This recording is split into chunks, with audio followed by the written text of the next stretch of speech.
et bienvenue dans 5 minutes pour moi. Aujourd'hui, je vais encore te dire un truc qui va peut-être te choquer à nouveau. Ton addiction te rend créatif. Ouais, je sais, ça sonne bizarre.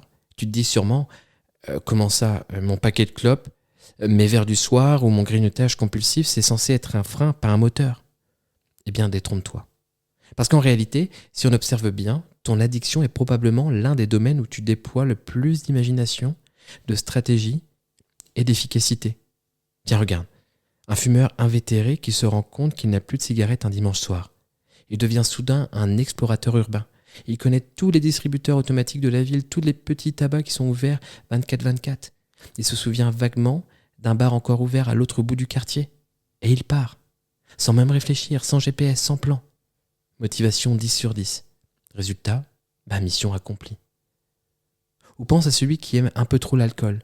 Il devient un négociateur hors pair pour trouver juste un dernier verre avec ses amis alors que tout le monde veut rentrer. Ou encore cette personne qui grignote en cachette. Elle sait repérer les moments où personne ne regarde. Elle connaît toutes les cachettes dans sa propre maison.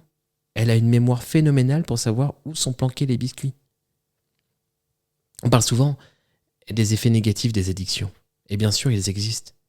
Mais on oublie de voir que pour les entretenir, il faut une énergie énorme.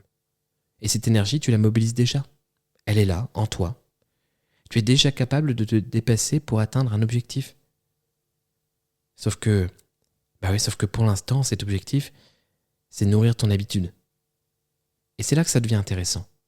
Imagine si tu prenais exactement le même niveau d'inventivité, de persévérance et d'organisation et que tu l'investissais dans un projet qui compte vraiment pour toi. Un rêve que tu as peut-être mis de côté. Une envie que tu te racontes que tu réaliseras un jour. Parce qu'une addiction, c'est un peu comme un boulot à plein temps. Elle prend tes pensées, ton énergie, ton temps, ton argent. Elle organise ta journée.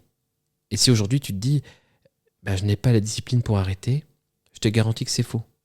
Tu as déjà la discipline. Simplement, cette discipline, elle est orientée vers un autre but. C'est comme si tu avais un super pouvoir, mais que tu l'utilisais pour creuser un trou au lieu de construire une maison. Ce n'est pas que tu n'as pas de pouvoir, c'est juste que tu l'utilises à l'envers. Et tu sais quoi ? Ouais, c'est même pour ça que j'adore travailler avec des personnes qui ont une addiction. Parce que je sais qu'elles ont cette force-là, cette capacité à se mobiliser.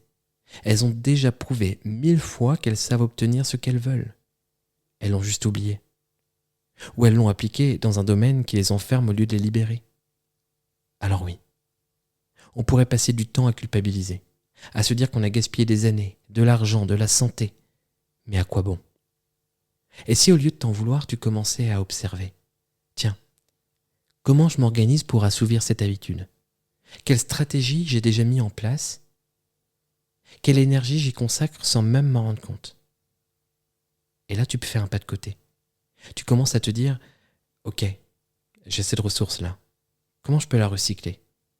C'est exactement comme réutiliser un matériau.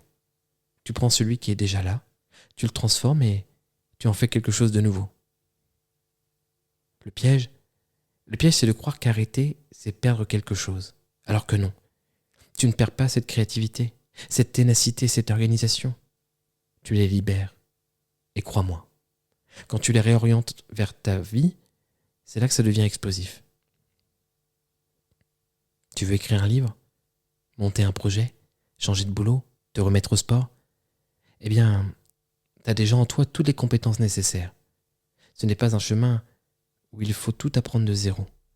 C'est un chemin où il faut réaffecter ce que tu sais déjà faire. Alors oui, je sais. Il y a des jours où tu te sentiras vidé, où la motivation sera en berne. Mais souviens-toi, tu as déjà surmonté pire. Tu as déjà marché sous la pluie pour trouver un bureau de tabac. Tu as déjà dépensé plus que tu ne voulais pour avoir ta dose. Tu as déjà réorganisé tout un emploi du temps juste pour ce moment d'addiction. Celui que ton addiction exigeait. Et ça, c'est une sacrée preuve que tu sais t'engager. Alors, la vraie question, ce n'est pas « suis-je capable d'arrêter ?»